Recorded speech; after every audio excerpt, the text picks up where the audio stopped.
week, just spending time going through each of the days to just kind of remember what was happening on those days and give a little bit of extra time into thinking what Holy Week means to us. And some because Holy Week has meant to a lot of us for so long. Like, this is when Christians, take over the world, and just trying to show people that mentality of Christian power dominating a culture and a government that is so prevalent in our thought processes today in the evangelical church. Hi, Wichita, joining on TikTok. That mentality that's so prevalent today was also very prevalent in Jesus' time, and it's really what he came to get rid of. So come join. Let me know where you're joining from. If you're on YouTube, give me a comment and let me know where you're joining from. I'm making sure I have all my stuff set up here. And we're going to talk about what happened on Holy Tuesday from the story of Jesus in the Gospels and where we see him. So hi, Lisa. Good to see you this morning. I'm glad you're with me. So happy Holy Week moment for those of you watching on YouTube and those on TikTok. Gosh, I do have to say, I posted my video yesterday that I'm leaving TikTok, and thus far, I think I have over 400 comments from people saying really kind things, like either I understand why you have to leave or don't go. And gosh, guys, it just means a lot to me that you would take that time to make those comments. I am very frustrated with TikTok, and they're a business and they get to make their choices. So I'm not saying it's oppression or anything like that. I'm just saying, let us know, just let us know what it is. Hi, BA, how are you? Just let us know what the issue is. And if you're saying like your content or the way you handle things isn't going to make it, then do that. And I'll adjust, or I'll go to another platform, but just that they do not communicate with creators. And I know they have a bunch of them, but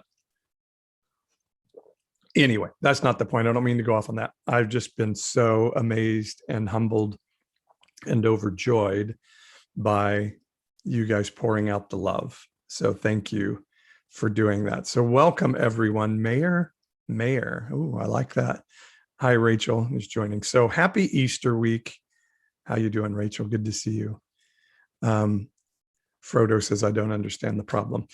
Anyway, let me just give you a little brief remembrance of what happened on Tuesday, again, of Holy Week. We have Palm Sunday, which kicks off Holy Week. That's sort of the weekend leading into Holy Week. Then what we have is called Holy Monday, Holy Tuesday traditionally, then Spy Wednesday, which I love that name, Maundy Thursday, which on Thursday I'll explain what Maundy means, and then Good Friday, which is a real ironic name for a day when somebody we love was just beaten and broken in the worst possible way. Thank you, Jesse, for saying I love your content. And then we have Saturday, which I don't know if Saturday has a name, and then Resurrection Sunday, but we're going through all that. So today is Holy Tuesday. And yesterday I told you Jesus was in a really bad mood on Holy Monday. He had gone into the temple on Sunday, the Gospels tell us, and looked around and then went back and rested for the night. And then the next day he came into Jerusalem really ticked off. And the first thing he did is curse this fig tree, and because it had leaves, but not blooms and not fruit. And I told you yesterday that equates to like what I see in the evangelical church today. You may look good, but you're not bearing fruit of heaven and the kingdom. And so that was a curse of the church.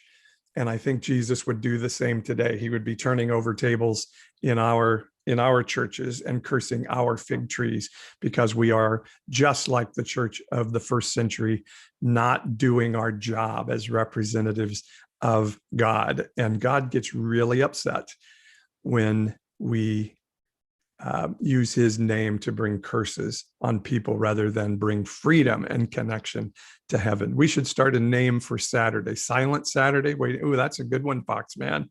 Silent Saturday. I'm sorry about getting ahead of myself, but yes, Saturday was the day traditionally the church would say Jesus descended into hell and preached to Hades, actually, and preached to the souls there. But so, yeah, Jesus comes into town on Monday, we talked about yesterday, curses the fig trees, flips over the tables, stops flipping over the tables, grabs some ropes, winds them together, and then starts hitting religious people with them. So Tuesday, so Jesus every night would go rest in Bethany, just outside of Jerusalem, and then would come back into town the next morning into Jerusalem for the Passover week. And so on Tuesday, the first thing that happens, we see in the book of Mark, it talks about the fact that the fig tree that he cursed the day before, they come by and now it's withered and dead. And Jesus says, hey, this is what happens when you don't bear fruit. You're worthless. And I'm going to talk a little bit more about this in my my Wednesday morning Bible discussion, which I'll do at 7 a.m. Pacific time tomorrow. Sorry, Kristen, I know that's not during nap time, but that's when I need to do it. Tammy says, I just came on to say, I hope you don't leave TikTok. Gosh, I don't know how I can leave now after all you guys have said so many kind things. I feel a little complicit if I keep supporting TikTok after the way they treat creators, but I don't know. I'm really wrestling with it.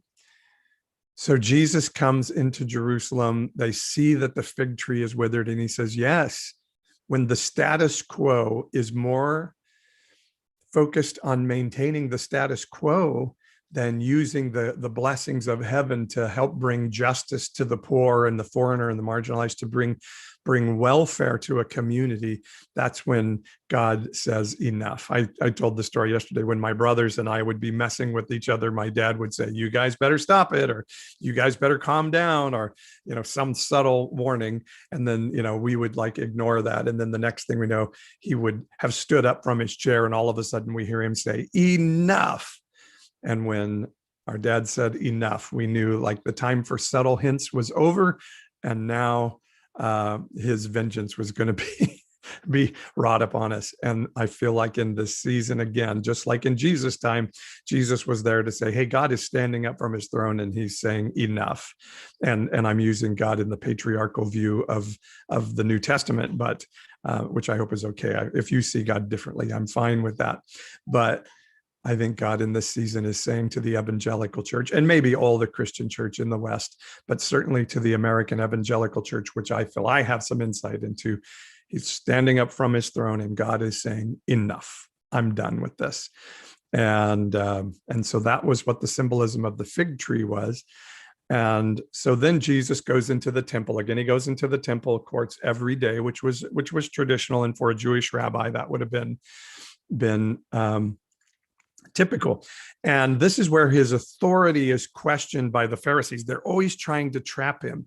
And so he's saying, by what authority do you do the things you do? They're trying to trap him with a trick question. You'll see like the Pharisees that come onto my page.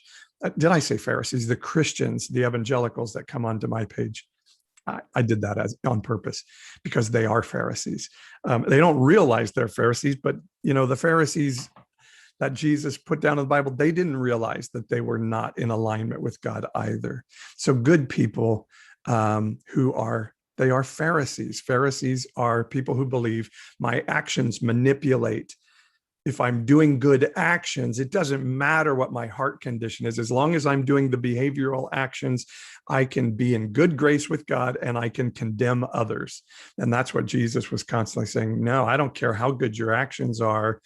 Theoretically, under the rules, if your heart is ugly, I don't care what you do. That's why I'm going to do a TikTok today about, I did a TikTok yesterday about great sex stories in the Bible. We think we're so righteous because we're anti Little Nas X or we're anti Cardi B. Look at how righteous we are. We don't cuss. Aren't we righteous? Bullshit.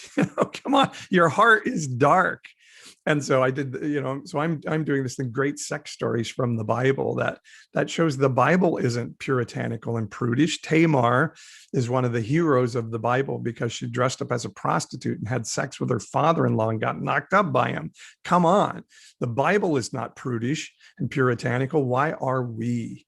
And today I'm going to do another one on if a man forced his slave to bear his child, would we consider that man perverted or a hero? And if a man forced a virgin to sleep with him in his deathbed because he was cold, would that man be a hero or a pervert? Well, both of those things happened in the Bible, and we call both of those men two of our biggest heroes of the Bible. So the Bible's not prudish on sexuality. Why are we? And maybe that puritanical prudishness, rather than dealing honestly with the fact that we are sexual beings and that God created us to be such, is why we're seeing so many crazy things happen out there in the world. So I'm ranting a little bit there, but I think, this is what Jesus is saying is, come on, guys, stop trying to say you're great because you follow rules. Check your heart. So the Pharisees say, by what authority do you do the things you do, Jesus? And he knows it's a trap question. And you'll see me do this with my commenters as well. I'll just refute, they'll be like, a guy the other day was asking me again, do you denounce Satan? Do you denounce Satan? Do you denounce Satan? I don't think denouncing Satan matters one whit. I could have easily said, yes, I denounce Satan. And what would have been the value of that? Wasn't Solomon a polygamist? Yeah. Solomon actually had, I think, 1,000 concubines. So those weren't even women he was married to. Those were women he just kept and financed their lives so he could call on them and have sex whenever he wanted. And he's one of the heroes of the Bible. So you'll see me do that. I'll refuse to answer the question because it's just a silly trap question. And then they'll be like, see, he doesn't even answer the question, because they don't know the Bible. They know what they've been taught from the Bible. They know how to recite verses that support their narrative, but they don't actually know what the Bible says and what the purpose of it is.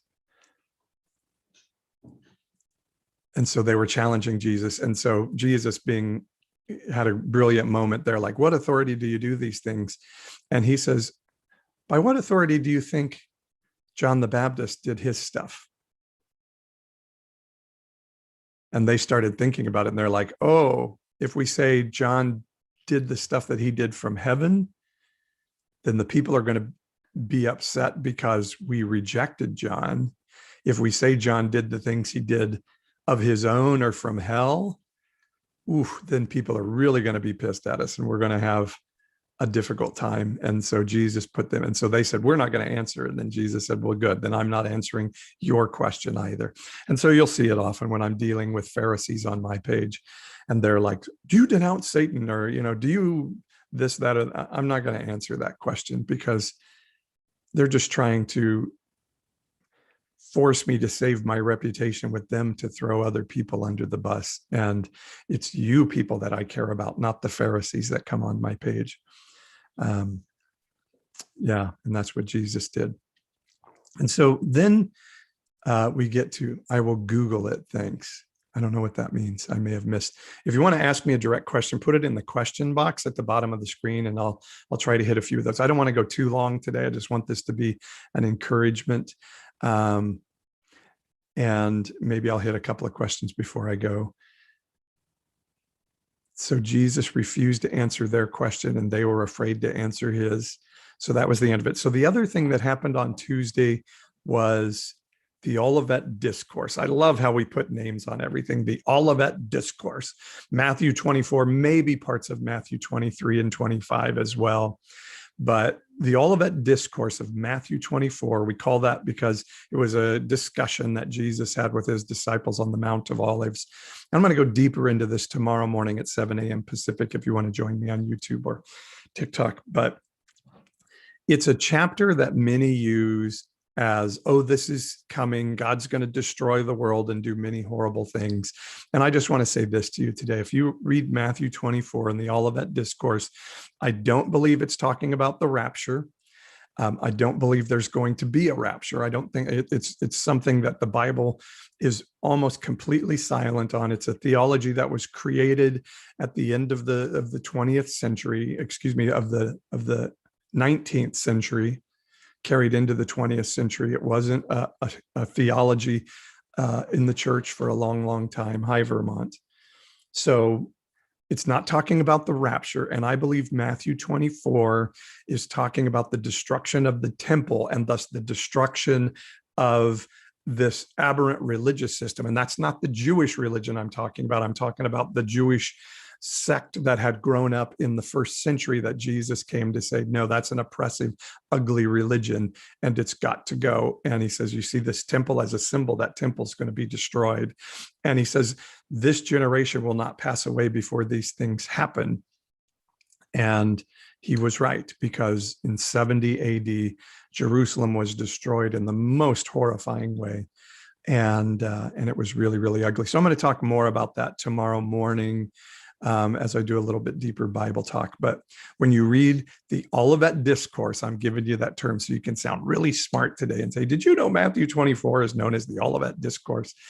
On Holy Tuesday, Jesus had that discussion. What Jesus was saying and what Jesus was all about was the status quo that is oppressing people, that is trying to take religion and impose it through governmental means, is aberrant and not God's heart. And God's going to destroy it because of it. And I am saying in this season that we're in America, where once again, religion is trying to impose rules, even through the government, and trying to maintain power through the government, becomes an aberrant religion. And God is standing up from his throne today and saying, enough, I'm done with this. Jesus didn't come to bring a new religion. Holy Week is about God showing how heaven interacts with humanity to say the status quo is not good enough. This religious political system is not what is in God's heart. What we hear coming from right-wing evangelicalism today, I promise you, is not from God. It's not from the Bible. It is a corrupt interpretation of who Jesus was and what the Bible says. Period. And yes, good people are doing it, and sometimes good things happen through those churches, but I am convinced now that the overall impact of that belief system on our culture and on people is a negative one, and even a traumatic one. And I believe that God is sending people like you and me who are under this deconstruction period and is saying, I am not for it. And the good news is, I believe in the next generation, it will become irrelevant in our culture. Just a story came out in the New York Times, I think yesterday, somebody sent me, that said, for the first time in American history, the majority of Americans do not claim to be church attendees on a regular basis. 49% of Americans in the poll taken said they are regular churchgoers of a Christian church. First time ever, the majority of Americans say, nah, I don't. And for Christians, that makes us lose our mind. But for people who know God, I think we're saying, yep, it's time for that church system that we've known for so long in the West and in America to go away. Because Jesus didn't come to build an exclusive religion that tells Muslims and Buddhists and Sikhs and you name it. And then as we really parse it down, Mormons or Baptists or Catholics or Methodists or people who don't look and think like us aren't good enough. God says, enough, screw this. We're freaking out about Lil Nas X. I saw Deeply Rooted Mom join me here, and she did a great TikTok on this that I duetted the other day. We're freaking out about shoes. We don't give a shit about the stuff that God really cares about, because our hearts are hard and dark. Personally, I don't see a problem with it, but apparently other people have problems. I'm just going to go a couple more minutes. So if you have a question, throw it out there. What did I see? Thank you. Lisa says you are always an encouragement. Thank you, Lisa. Lisa just joined my Patreon. Going to talk coaching with me. Love it. Binky Lou says needed this today. Yeah, let's just think about this today. Jesus of Nazareth, a 33-year-old man who probably was the most self-actualized human being in history. We think of him as being this holy thing walking around with a halo and angels singing all the time.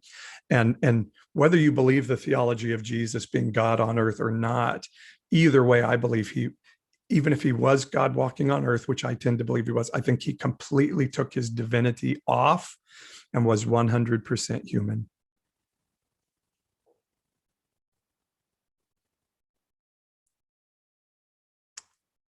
Thanks, Lacey. Lacey says, I'm in Paul's coaching cohort and highly recommend it. So get in his April cohort now. Thank you for the commercial. Yeah, if you're looking for some coaching that will help you build a great foundation of identity so you can launch from that into your vision and passion for your life so that you can impact the world, send me a DM. I'm a pretty good coach. I coach in emotional well-being and spiritual health.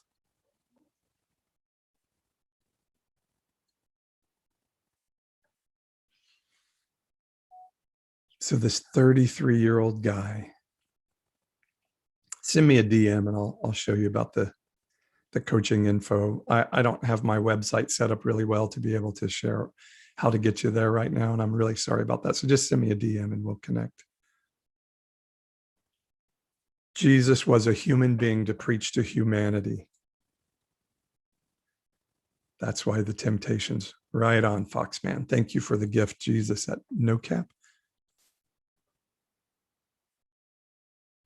Phoebe B. Wild, we are a church community right here on TikTok. We get together on Sunday mornings for a spiritual moment live on TikTok or on Zoom. Let's be that community for each other.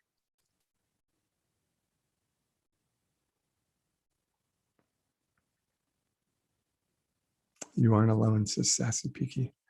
So this 33-year-old guy somehow has an awareness that he's going to be killed and never leave Jerusalem again. Yet he goes. Why? Because we can learn to live a life that says even death doesn't scare me.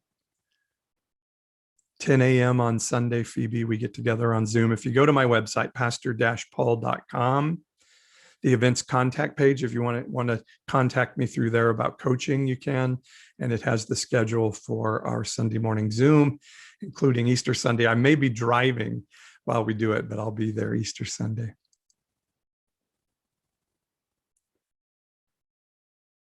But Jesus so understood the value of humanity and being a human being, but also so understood how our souls inside this body are connected with heaven, that death just means we pass from here to there. Maybe this container goes away, but nothing is lost. We just pass into a new existence. So why would we be afraid of death? Yes, we mourn death because it's painful, because we're temporarily disconnected from one another. But if our souls, the Bible says we're seated in heavenly realms, if our souls are eternal, how could our souls be finitely eternal? Like we all of a sudden popped out of nowhere in eternity on our birth date, and we're now finitely infinite. How can that be? I think we have to all be infinite beings. If we're going into eternity from here, how could we not have always been eternal? And I think Jesus was able to walk into Jerusalem and tell Peter, get behind me, Satan, to try to talk him out of his destiny, because he knew that death is just the next step in the process. And so he feared no death. And in fact, the Bible tells us that he gave himself over. And that's why when he's standing before Pilate, he says, you don't get to make the choice of life and death. For me, I make the choice of life and death. And then it says, even on the cross, usually they would break the legs of a person on the cross so they would no longer be able to raise themselves up to keep breathing. And the death on the cross was generally either you bled to death or you suffocated, because you could no longer pull yourself up to breathe anymore. And instead, Jesus gave himself up, the Bible tells. He was in complete control of who he was to the very end. And I believe that the story of Jesus was to model what life can look like for us, not to start a new religion that we have to join a club to be a part of. He was saying, no man comes to the Father but by me. That was live the model of my life, and you get to be connected to the kingdom of heaven, even here on earth.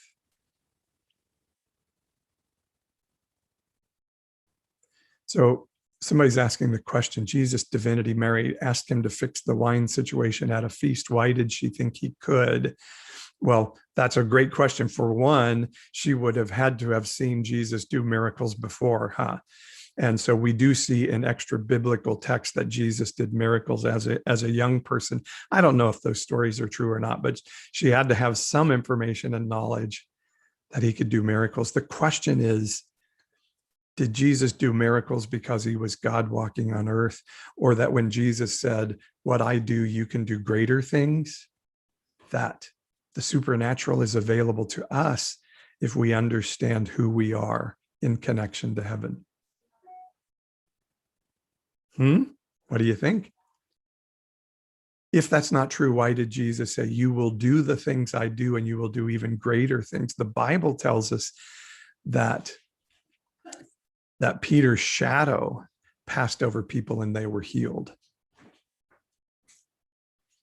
It tells us that handkerchiefs were touched to Paul and then touched to sick people and they were healed. Is that available to us? I mean, I think it's hard because there's just a ceiling of doubt and not understanding around us. But Jesus said, what you do, I will do greater things. So are the miracles an indication of his divinity? Foxman says, if you think claiming Jesus was human denies he was God, you don't understand the Trinity. Amen.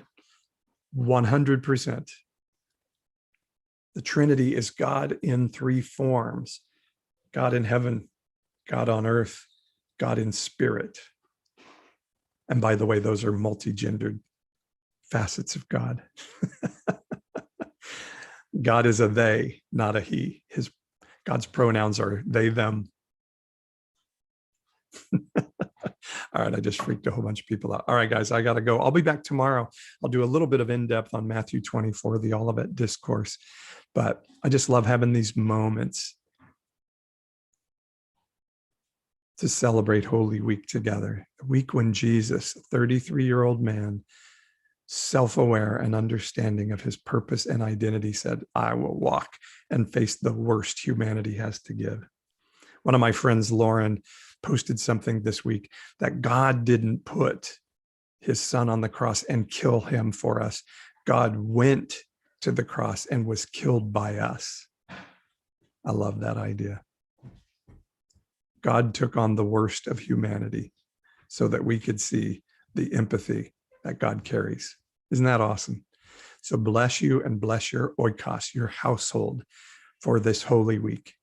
I always say oikos is your immediate family, your circle, your broader family, and those in your sphere of influence. I bless all of those with whom you come into contact today, that they would be blessed and have shalom, welfare, and wholeness in their life. Again, thank you guys for all the fine and wonderful comments on TikTok. Thank you to my YouTubers. Love you all. Have a great day. Bye, YouTube. Love you guys.